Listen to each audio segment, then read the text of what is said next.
తిరుపతి వైకుంఠ ద్వార దర్శనం టోకెన్ల జారీలో అపశృతి చోటు చేసుకుంది. వైకుంఠ ద్వార దర్శనం టోకెన్ల కోసం భక్తులు పోటెత్తారు. ఈ క్రమంలో భక్తుల మధ్య తొక్కిసలాట జరగ్గా 4 మృతి చెందినట్లు తెలుస్తోంది.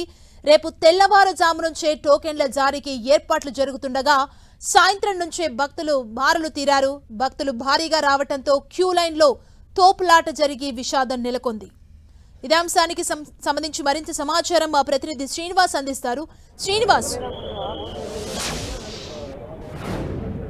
సుమా సాయంత్రం నుంచి కాదు కానీ ఉదయం నుంచే కూడా ఈ వైకుంఠ ద్వార దర్శనం టోకన్ల కోసము భక్తులు పోటెత్తారని చెప్పుకోవచ్చు. తిరుపతిలోని 8 కేంద్రాల్లో దాదాపుగా 94 కౌంటర్లలో ఈ వైకుంఠ ఏకాదశి టోకన్లను ఇవాళ జారీ చేయడాన్ని ప్రారంభించారు. అంటే రేపు ఉదయం 5 గంటలకు జారీ చేస్తామని టీటీడీ ప్రకటించింది. అయితే ఈరోజు ఉదయం నుంచే కూడా భక్తులు భారీగా ఇక్కడికి చేరుకున్నారు. ప్రధానంగా తిరుపతిలోని బైరాగుపట్టిడ రామానాయుడు స్కూల్ వద్ద మాత్రము కాసేపటి క్రితమే తొక్కిసలాట జరిగి నలుగురు భక్తులు అసువులు బాశారని చెప్పుకోవచ్చు. ఇదే గేటు తెరిచినప్పుడు ఇక్కడ తొక్కిసలాట చోటు చేసుకుంది. ఇక్కడ తొక్కిసలాట చోటు చేసుకోవడంతో ఈ ప్రాంతంలోనే 4 తీవ్రంగా గాయపడి తొక్కిసలాటలో ఇక్కడ నుంచి ఆసుపత్రికి తరలిస్తుండగా మృతి చెందడం జరిగింది. అయితే మొత్తంగా అధికారికంగా 4 అన్నప్పటికీ దాదాపుగా 6 మంది చనిపోయినట్లు మాత్రము వార్తలు అందుతున్నాయి. అయితే ఇదే విషయం మీద రాష్ట్ర హోంమంత్రి అనిత కూడా స్పందించి ఇక్కడ అధికారులతో మాట్లాడడం జరిగింది. అసలు ఘటనకు కారణాలు ఎలా జరిగిందన్న విషయం కూడా ఆమె తెలుసుకోవడం జరిగింది. మనతో ఇక్కడ చూడొచ్చు, పెద్ద ఎత్తున ఇప్పటికి కూడా క్యూ లైన్లోకి వెళ్ళడానికి భక్తులు వేచి ఉన్న పరిస్థితి. అంటే ఈ ప్రాంతానికి అంటే బైరాగపట్టిడ అనేది స్థానికులకు మాత్రమే తెలిసే ప్రాంతం ఇది. అయితే ఇక్కడికి కర్ణాటక, తమిళనాడు, ఇతర రాష్ట్రాల నుంచి కూడా భారీ ఎత్తున భక్తులు ఇక్కడికి చేరుకున్నారు.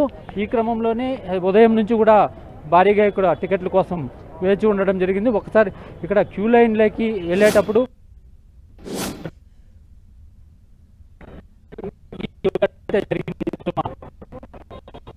శ్రీనివాస్, అంటే అధికారులు భక్తుల రద్దీని అంచనా వేయడంలో వైఫల్యం అయ్యారనుకోవచ్చా ఈ ఘటనతో?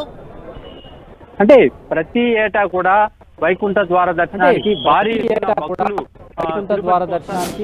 ఎత్తున భక్తులు తిరుపతి వచ్చి స్వామివారిని దర్శించుకోవడం.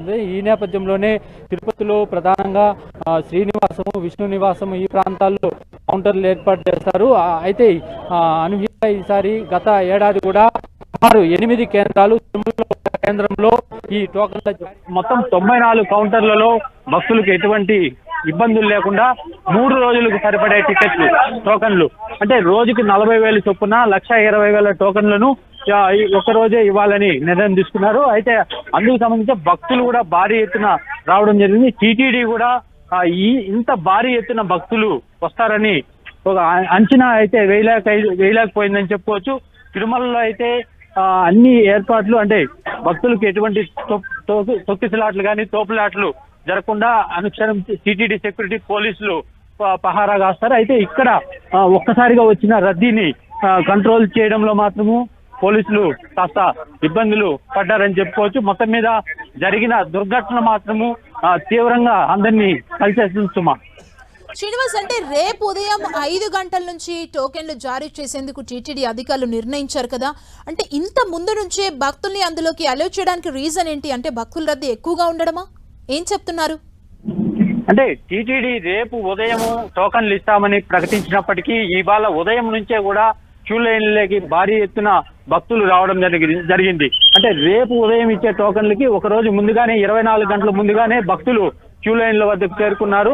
అయితే భారీగా వచ్చిన భక్తులు వచ్చిన నేపథ్యంలో వెంటనే టోకన్లు ఇచ్చి చేయాల్సింది. అయితే కాస్త ఆలస్యంగా అయినా టీటీడీ స్పందించి 9 గంటల ప్రాంతంలో టోకన్లు జారీ చేయాలని ఆదేశించడంతో కాస్త ఇబ్బందులు తప్పాయని చెప్పుకోవచ్చు. మనం చూడొచ్చు విజువల్స్ లో భారీ ఎత్తున ఇప్పటికి కూడా ఈ బైరాగపట్టిలోని రామానాయుడు స్కూల్ వద్ద భారీ ఎత్తున భక్తులు వేచి ఉన్న పరిస్థితి చూడొచ్చు. ఇక్కడ నుంచి క్యూ లైన్ లేక వదిలే క్రమంలోనే ఇక్కడ తొక్కిసలాట చోటు చేసుకుంది. ఈ విషాద ఘటనలో దాదాపుగా 4 మృతి చెందినట్లయితే మనకు ప్రాథమికంగా తెలుస్తోంది. సుమా, శ్రీనివాస్, ఇప్పటి వరకు 4 మృతి చెందినట్లు తెలుస్తుంది. అసలు ఎంత మంది గాయపడ్డారు? వాళ్ళ సిచ్యువేషన్ ఏంటి? ఏం చెప్తున్నారు? హాస్పిటల్కి వాళ్ళని తరలించడం జరిగిందా?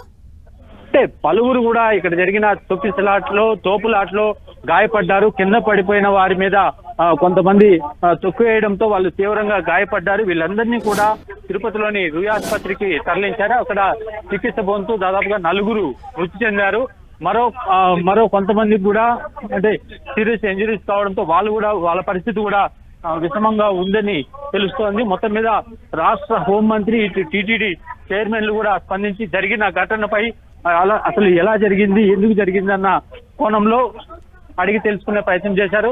కాసేపటి క్రితమే ఎస్పీ సుబ్బరాయుడుతో కూడా హోంమంత్రి మాట్లాడారు. అసలు ఎంతమంది చనిపోయారు, ఇప్పుడు పరిస్థితి ఏంటన్నది అడిగి కనుక్కోవడం జరిగింది. అయితే ఎప్పటికప్పుడు తాజా పరిస్థితిని ఇక్కడ పోలీసులు కావచ్చు, రాష్ట్ర ప్రభుత్వం కూడా దీని మీద ఒక పరిస్థితిని అయితే ఎప్పటికప్పుడు సమీక్షిస్తుంది. సుమా, శ్రీనివాస్, సహజంగానే కొండపైన భక్తుల రద్దీ ఎక్కువగా ఉంటుంది. అందులో కూడా స్పెషల్ డే ఏకాదశికి సంబంధించి భక్తుల రద్దీ ఎక్కువగా ఉంటుంది కాబట్టి ముందుగా అలర్ట్ అవ్వకపోవడమే దీనికి కారణం అనుకోవచ్చా? టీటీడీ అధికారుల వైఫల్యంగా చూడొచ్చా? గత కొన్ని నెలలుగా కూడా టీటీడీ ప్రతి నెల ఈ వైకుంఠ ఏకాదశి ఏర్పాట్లపైన ప్రత్యేకంగా సమీక్షా సమావేశాలు నిర్వహించడము, అసలు టోకన్లు ఎలా జారీ చేయాలి, ఎప్పుడు జారీ చేయాలనే దాని మీద అన్ని కూడా వాళ్ళు ఒక సమీక్షలు నిర్వహించి ఎప్పటికప్పుడు మీడియాకు కూడా తెలియజేశారు. ఈ విధంగా తాము టోకన్లు ఇస్తామని కూడా చెప్పడం జరిగింది. అయితే ఈ 10 రోజులకు సరిపడే టోకన్లను ఒకసారి కాకుండా ముందుగా అంటే భక్తులు ఎక్కడెక్కడి నుంచి వస్తారు 3 రోజులకు సరిపడే టోకన్లు ఇచ్చి అంటే రోజుకి 40,000 చొప్పున ఉచిత దర్శనం టోకన్లు ఇవి వీటిని జారీ చేసి ఆ తర్వాత 7 రోజులకు సంబంధించినవి ఒక రోజు ముందుగా ఇవ్వాలని కూడా నిర్ణయం తీసుకున్నారు. అనేక సార్లు ఇటువంటి సమీక్షా సమావేశాలు జరిగి అనేక నిర్ణయాలు తీసుకున్నప్పటికీ ఈ రోజు ఈ అనుకోని దుర్ఘటన అయితే జరిగింది. అయితే టీటీడీ చరిత్రలోనే ఇటువంటి తొక్కిసలాట జరగడం అయితే ఇదే తొలిసారని చెప్పుకోవచ్చు. సుమా, శ్రీనివాస్, ప్రస్తుతం మీరున్న బైరాగి పట్టడ ప్లేస్ లో వెయిట్ చేస్తున్న భక్తులు ఎవరైతే ఉన్నారో వాళ్ళందరినీ ఎక్కడికి పంపించారంటే వాళ్ళకి టోకెన్లు ఇష్యూ చేస్తారా? వాళ్ళంతా ఎక్కడున్నారు ఇప్పుడు? ఇవాళ టీటీడీ రేపు ఉదయం 5 గంటల ప్రాంతంలో టోకన్ల జారీని ప్రారంభిస్తామని చెప్పింది. అయితే ఇక్కడ రద్దీని చూసిన టీటీడీ ఇటు తొక్కిసలాట ఇవన్నీ ఘటనలు చోటు చేసుకోవడంతో కాసేపటి క్రితమే టోకన్ల జారీని ప్రారంభించింది. ఇక్కడ నుంచి వెళ్లిన భక్తులు ఇక్కడ క్యూ లైన్లోకి వెళ్తారు. ఆ క్యూ లైన్లు మనం చూడొచ్చు. క్యూ లైన్ల నుంచి ఇప్పుడున్న ప్రాంతం నుంచి ఇక్కడ క్యూ లైన్లోకి భక్తులు వెళ్తారు. ఇక్కడ నుంచి నేరుగా క్యూ లైన్లోకి వెళ్ళి అక్కడ టోకన్లు తీసుకుని వెళ్లే పరిస్థితి. అయితే టీటీడీ కాస్త ముందుగా టోకన్లు ఇవ్వడం ప్రారంభించడంతో పెద్ద ప్రమాదమే తప్పిందని చెప్పుకోవచ్చు. అంటే ఇంకా చాలా పెద్ద ప్రమాదం జరిగేది. ఇంతటితో ఇది కేవలం అంటే 4 చనిపోయారు ఇప్పటికీ. ఇది మరింత ప్రమాద తీవ్రతను పెంచకుండా టీటీడీ ముందుగానే ఈ టోకన్ల జారీనైతే ప్రారంభించింది. కాస్త పరిస్థితి అయితే ఇప్పుడు కంట్రోల్కి వచ్చిందని చెప్పుకోవచ్చు. సుమా, అంటే టోకెన్లు జారీ చేసేందుకు మొత్తం 9 కేంద్రాలను ఏర్పాటు చేసినట్లుగా తెలుస్తుంది కదా. అసలు అక్కడ సిచ్యువేషన్ ఏంటి? ఈ ఘటన జరిగిన తర్వాత అక్కడ అలర్ట్ అయ్యారా టీటీడీ అధికారులు? అక్కడ పరిస్థితి ఎట్లుంది?